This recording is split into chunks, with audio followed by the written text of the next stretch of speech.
자, 다음 소식으로 넘어가 보죠. 지난 이틀 동안 진행됐던 김민석 국무총리 후보자 청문회. 결국 파행이라는 결말을 맞았습니다. 왜 청문회가 파행됐는지 영상으로 정리해봤습니다.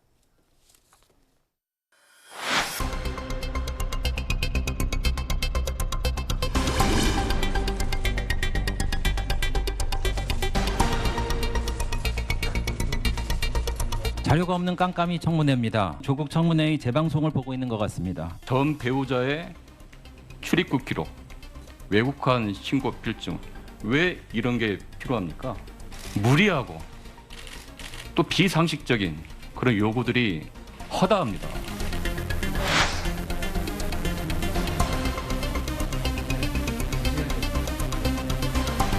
최근 5년간 5억을 벌었는데 지출이 13억 정도 되다 보니까 월급의 거의 2.5배의 지출이 있다 보니까 이제 돈이 어디서 나왔느냐 이게 문제가 됐던 거고요. 그래도 현금 6억 정도가 비는 상황이에요. 생활비로 한 혹은 200, 300 이런 식으로 쭉 이렇게 받은 것이 제법 되는 것 같은데 다 포함하면 그렇게 해서 받은 게 2억 이상이 되는 것 같습니다. 배추 농사하는데 얼마를 투자하신 겁니까? 지금은 따로 살고 있는 애들 엄마가 네. 2억을 투자한 것으로. 그러면은 그 돈은 다 돌려받으셨습니까? 한참 후에 아마 그 상환을 못하다가 한참 후에 애들 엄마에게 상환한 것으로 제가 들었습니다. 결론적으로 저는 내야 할 것은 다 내고 털릴 만큼 털렸다 이렇게 생각을 합니다. 저희가 보이콧하는 게 아닙니다. 지금 김민석 후보자가 청문회를 보이콧하고 있습니다. 끝까지 인내심을 갖고 제대로 된 자료가 들어올 때까지 기다릴 것입니다. 집에 쟁여놓은 돈다발이라는 식으로 허위 사실을 유포하고 있습니다. 주진우 의원은 공개 사과를 반드시 하고요.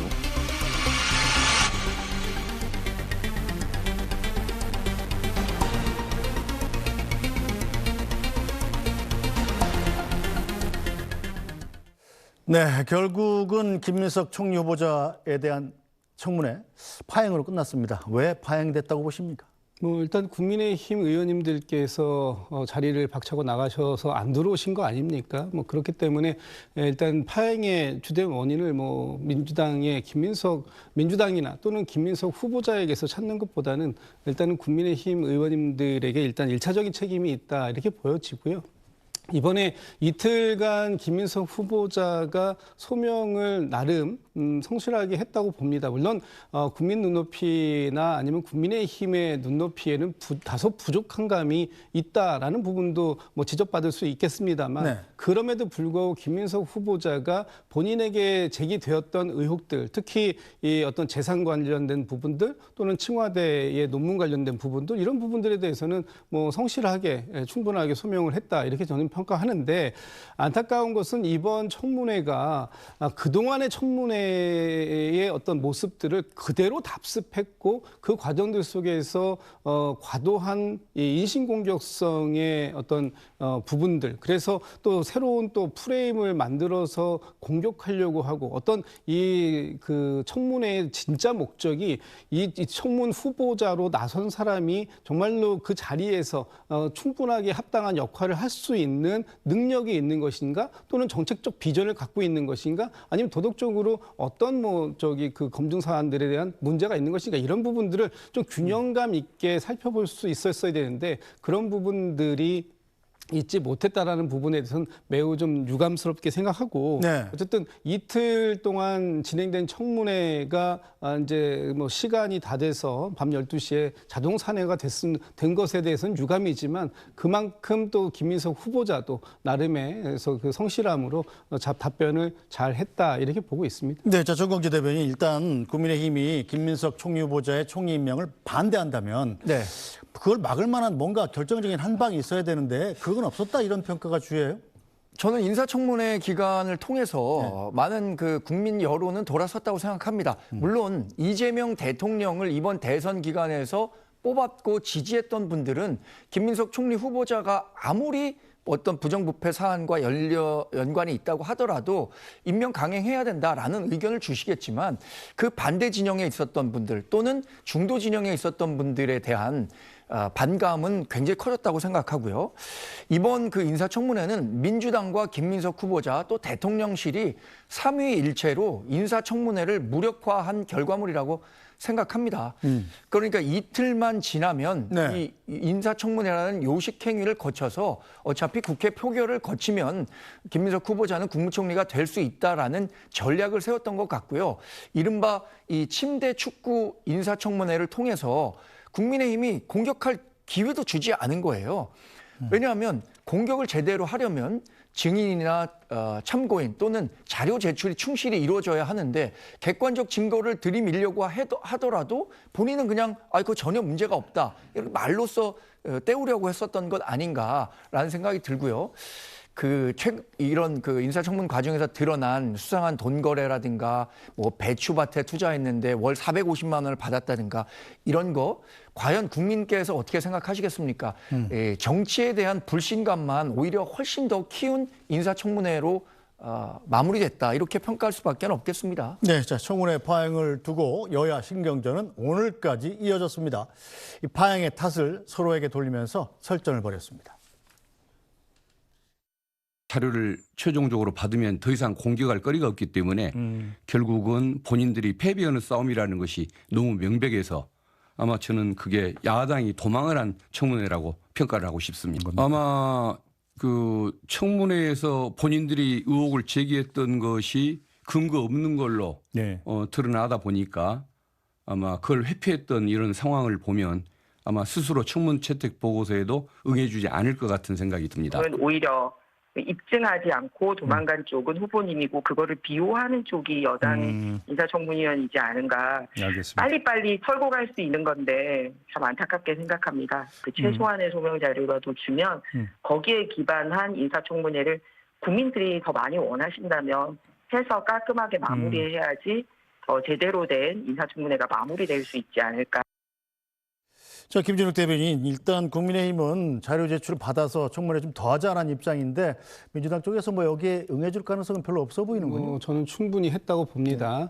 여야가 이틀 동안 청문회를 진행하기로 합의를 한 사안이었고요. 그래서 이틀 동안 충실하게 청문회를 진행했는데 그 과정 속에서 야당 의원들께서 청문 도중에 청문을 포기하고 나가신 거 아닙니까? 그렇다면 더 이상 새롭게 그 청문을 연다고 한들 야당 의원들께서 무엇을 검증하겠다는 것입니까? 이미 김민석 후보자에게 제기되었던 많은 의혹들은 충분히 해소가 되었다라고 보여지고요. 이 과정 속에서 이제 남아있는 부분은 국민의힘의 의원들께서 추가적으로 날짜를 연기해서 인사청문을 하루 더 하자 이렇게 주장할 것이 아니라 이제 새 정부 출범하는데 첫 총리로서 인사검증이 끝났다면 이제부터는 청문 보고서 채택에 적극적으로 협조해 주는 것이 새 정부 출발을 도와주는 것이다. 저희가 그 22년도에 윤석열 정부가 출범할 때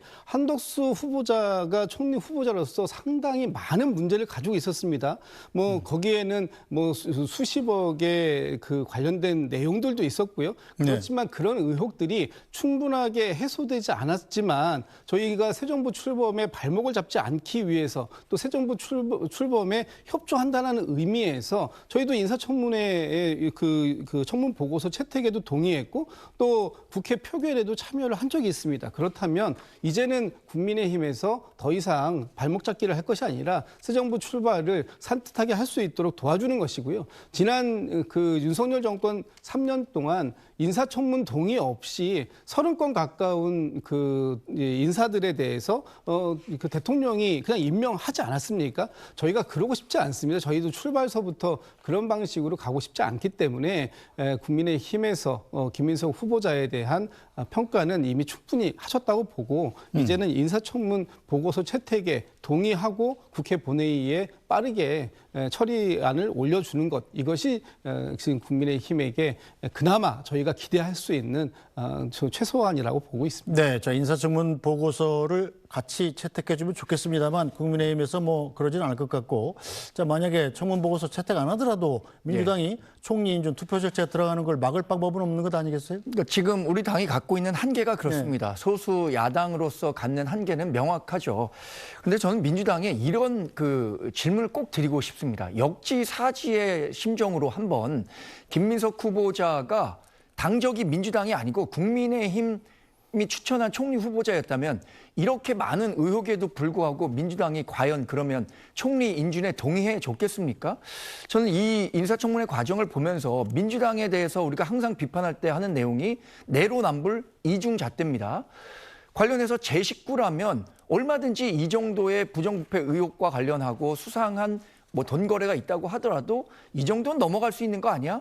이렇게 온정적으로 대하는 태도가 민주당에 대해서 국민들이 어떻게 평가할까 하는 부분에 대한 의문을 갖고 있고요. 대통령실에서도 인사청문회 기간 동안에 의혹이 해명됐다 이런 얘기를 하셨다 그래요. 네. 그런데 그 의혹이 해명됐다는 것은 어느 눈높이에서 해결이 된 겁니까? 대통령실에서 가진 기준을 가지고 적용하는 겁니까? 아니면 국민적 눈높이를 갖고 해결됐다고 생각하는 겁니까? 이 부분이 정치라는 게 그렇습니다. 이 농구 게임 같아서 한 점 한 점 실점하다 보면 결국에는 4쿼터 끝나서 게임 지는 거거든요. 많은 실점 요인이 되고 있다고 생각합니다. 이게 초기 총리 후보자가 아니라 임기 중반에 김민석 후보자 같은 사람이 나왔다면 저는 이재명 대통령이 중간에 지명 철회했을 것이라고 생각합니다. 다만 지금 국정 운영에 대해서 지금 낙마시키는 것이 대단히 그 정치적으로 부담이 되기 때문에 낙마시키지 못하는 것이지 이런 사안이 중간에 발생했다면 대단히 큰 정치적 스캔들로 번졌을 겁니다. 네, 자, 김진욱 대변인, 그런데 청문회 과정에서 이 국민의힘 주진우 의원이 민주당으로부터 많은 공격을 당했어요. 이것도 일종의 좀 전략입니까? 전략이라기보다는 주진우 의원이 본인이 초래한 부분이 저는 있다고 봅니다. 그러니까 주진우 의원이 인사청문위원으로서 검증하는 과정 속에서 김민석 후보자에 대해서 의혹을 제기할 수 있습니다. 그런데 그 의혹 제기가 어떤 조작된 프레임에 의한 의혹 제기라면 그건 문제가 있는 거죠. 김민석 후보자가 2019년, 20년, 22년, 23년도에 각각 뭐 경조사도 있었고 출판 기념회가 있었습니다. 그런 과정 속에서 들어온 현금에 대해서 분명히 있다고 인정을 했고 그 부분에 대해서 추징금이라든지 이런 부분들로 사용했다라는 부분도 인정을 했어요. 네.